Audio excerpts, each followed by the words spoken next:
Friends, welcome to Kalyani Jangili vlogs. ఇవాళ నేను దోశపిండి ఇడ్లీ పిండి ఎలా రెడీ చేసుకుంటానో చూపెడతాను. అది కూడా చెప్పడమేనా అని అనుకుంటున్నారా? కాదండి, మేము తమిళనాడులో ఉంటాం. తమిళనాడు వాళ్ళు దోశపిండి ఇడ్లీ పిండి ఎలా రెడీ చేసుకుంటారో చూపెడతానండి. మనకంటే అక్కడ ఇడ్లీ రవ్వ దొరుకుతుంది, ఇడ్లీ పెట్టుకుంటాం. దోశపిండికి మామూలుగా మనం 1 కప్పు మినపప్పుకు 2 కప్పుల బియ్యం పోసుకొని అట్లే దోశ వేసుకుంటాం కదా. ఇక్కడ అట్లా కాదు, ఇక్కడ ఉండే రైస్ వేరే. చూపెడతాను నేను, రండి ఏమేమి కలుపుతాను.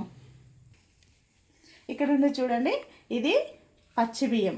మనం అక్కడ వండుకునే బియ్యాన్ని పచ్చి బియ్యం, రేషన్ బియ్యం. ఇవి కూడా దొడ్డు బియ్యం. ఇవి బాయిల్డ్ రైస్ని ఇక్కడ తమిళనాడు వాళ్ళు బాగా ఉపయోగిస్తారు అన్నట్టు. ఇక్కడ మ్యాక్సిమం అవే, ఈ బియ్యాన్ని యూజ్ చేయరు. ఇది ఆప్పంకి అట్లా యూజ్ చేసుకుంటారు. ఇదేమో ఇడ్లీకి దోశకి ఇదే రైస్ యూజ్ చేస్తారు. అయితే ఇడ్లీ అరిసి కూడా వేరే, ఇడ్లీ బియ్యం కూడా వేరే ఉంటాయి. అవి కూడా నేను చూపెడతాను. ఇప్పుడు ఇంట్లో లేవు, తెచ్చినాక అవి పెడతాను. కాకపోతే ఇప్పుడు నేను రేషన్ షాప్లో ఇచ్చే ఈ బియ్యంతోనే నేను ఇడ్లీ ఉన్న దోశపిండి ఎలా చేసుకుంటారో చూపెడతాను. అయితే 1 కప్పు మినపప్పుకు 1 కిలో, ఇది ఒక పడి అంటారు ఇక్కడ తమిళనాడులో. దీని నిండా పోసుకుంటే 1 కిలో అవుతుంది అన్నట్టు. 1 కప్పు మినపప్పుకు 1 కిలో బాయిల్ రైస్ వేసుకోవాలి. అయితే 2 కలిపి పోయొద్దు. మినపప్పు సపరేట్ వేసుకోవాలి, ఈ రైస్ కూడా సపరేట్ పోసుకోవాలి. ఇప్పుడు ఈ రైస్లో 1 స్పూను మెంతులు వేసుకోవాలి. ఇవి మంచిగా వాష్ చేసుకొని నానబెట్టుకోవాలి.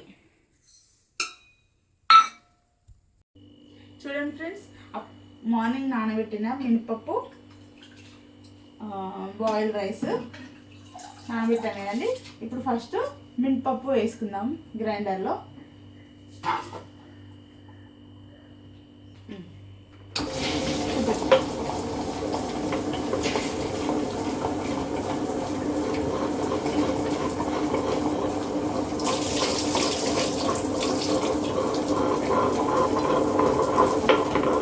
ఫస్ట్ ఇది మెత్తగా కావాలి.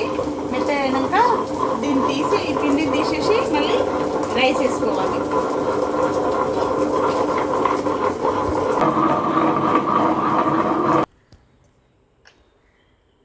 చూడండి ఫ్రెండ్స్, ఇట్లా మినపప్పు మెత్తగా కావాలి.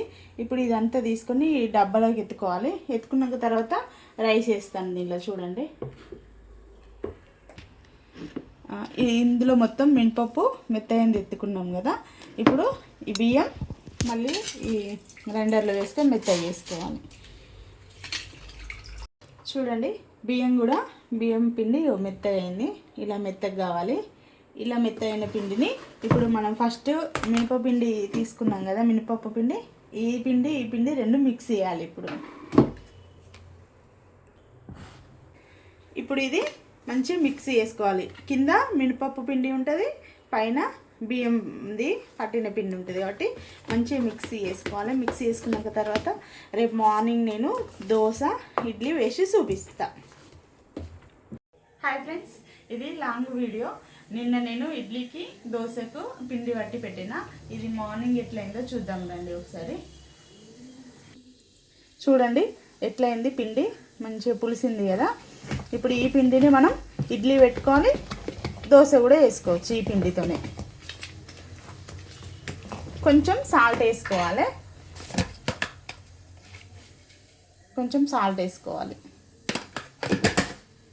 మంచిగా కలుపుకోవాలి.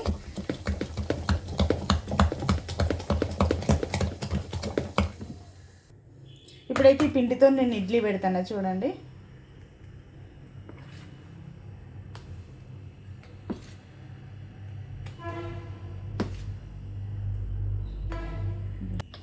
ఇడ్లీ పెడుతున్నా. చూడండి ఫ్రెండ్స్,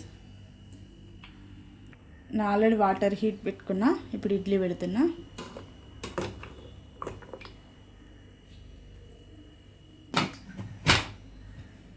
ఇప్పుడు ఇటు పక్క దోశ పోసుకుందాం అదే బ్యాటర్తోని. చూడండి ఫ్రెండ్స్, నాకు గంటతో అలవాట్లేదు, అందుకనే చూడండి ఇదే పిండితోని దోశ కూడా పోస్తున్నాయి. చూడండి,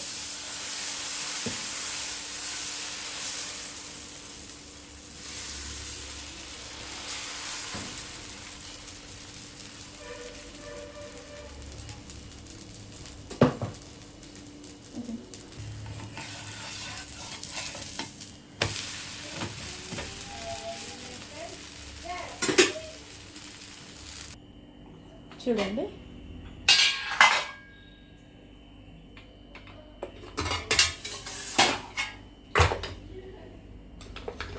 ఇడ్లీ కూడా చూడండి ఎంత స్మూత్గా వచ్చినాయో చూడండి.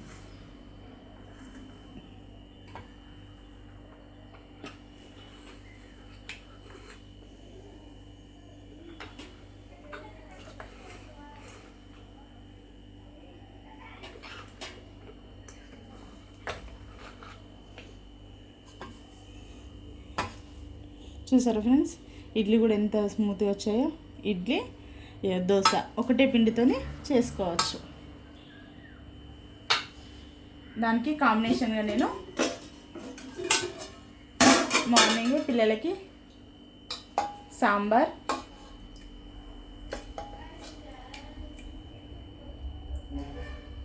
టమాటా చట్నీ చేశాను.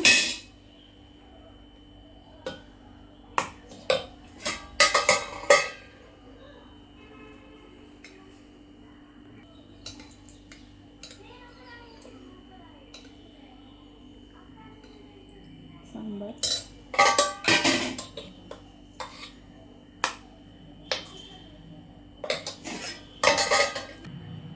చూసారా ఫ్రెండ్స్, తమిళనాడులోని ఇడ్లీ దోశ ఒకటే బ్యాటర్తోని ఎలా రెడీ చేశాను ఇవాళ. ఓకే, నా వీడియో ఇట్లా నచ్చినట్లయితే like, share and subscribe, comment కూడా చేయండి.